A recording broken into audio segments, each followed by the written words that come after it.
या थोड़ी और रैली एक्सटेंड हो सकती है, तो इंतजार करें, वेट करें। जो एग्जिस्टिंग इन्वेस्टर्स है उनके लिए क्या स्ट्रेटेजी होनी चाहिए और जो नया पैसा लगाना चाहते हैं वो क्या करें?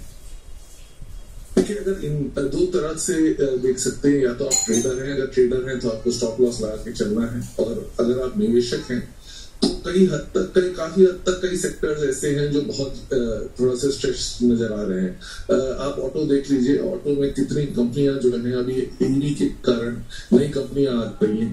अगर आप टू व्हीलर सेक्टर देखें तो टू व्हीलर्स में वॉल्यूम अभी भी कोविड से पहले से करीब आधा है, और उसके साथ साथ मार्केट कैप जो है ऑलमोस्ट डबल हो चुका है सारी कंपनियों का, और उसके बाद नई कंपनियां आने की संभावना है। और ऑलरेडी जैसे ओला है, ओला ने ऑलरेडी अनाउंस कर दिया है उनका भी आईपीओ आएगा। तो आप ऐसे सिचुएशन में हैं जहां पे मार्केट कैप काफी हद तक बढ़ चुका है, वॉल्यूम बढ़ नहीं रहे हैं उतना, और उसके साथ साथ कॉम्पिटिशन और बढ़ता जा रहा है, क्योंकि ईवी का जो नया सेक्टर आ रहा है वो उसमें अनुमान लगाना है कि कौन जीतेगा, कौन मार्केट कैप गेन करेगा, ये करना वही फिलहाल मुश्किल है। तो ऐसी अनसर्टेनिटी में इस तरह के क्षेत्रों में थोड़ा सा सावधानी बरतना जरूरी है।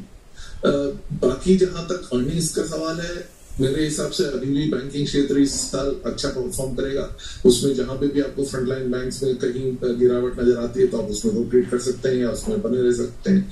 निवेशक के लिए इस वक्त ये जरूरी है कि वो अगले 1 साल के बजाय अगले 3 या 4 साल के लिए देखना शुरू करे, और कोई बहुत ज्यादा गिरावट नहीं नजर आ रही है, अच्छी कंपनी है, तो उस समय उसमें खरीदारी थोड़ा सा अच्छी तरह से किया जाए, क्योंकि नियर टर्म अगर कोई चेंज आता है वो 4-5 साल में सब समझ आता है। ओके, तो ये आपके लिए स्ट्रेटेजी अलग अलग तरह के इन्वेस्टर्स की। सर, आखिरी सवाल आपसे कि अगर निवेश के मौके ढूंढने इस बाजार में या जब भी करेक्शन आए, क्या है आपको पसंद? देखिए, ज्यादातर क्षेत्र जो जहां पे अर्निंग्स नजर आ रही है, जैसे कैपिटल गुड्स है या डिफेंस है या बैंकिंग है, ये सब में ऑलरेडी मार्केट काफी हद तक गर्म माहौल में है, और सारे शेयर्स काफी हद तक ये अर्निंग्स रिफ्लेक्ट भी कर रहे हैं। तो इस वक्त अगर आपको 4-5 साल के लिए इन्वेस्ट करना है तो आपको उस तरह के क्षेत्रों में देखना है जहां पर थोड़ा सा सॉफ्टनेस है। तो अगर फ्रंटलाइन कंपनियों में है तो एचडीएफसी फॉर एग्जांपल, क्योंकि टेक्निकली थोड़ा सा वीक दिख रहा था मर्जर के कारण, आप वापस एचडीएफसी बैंक में जैसे शेयरों में आप वापस निवेश कर सकते हैं।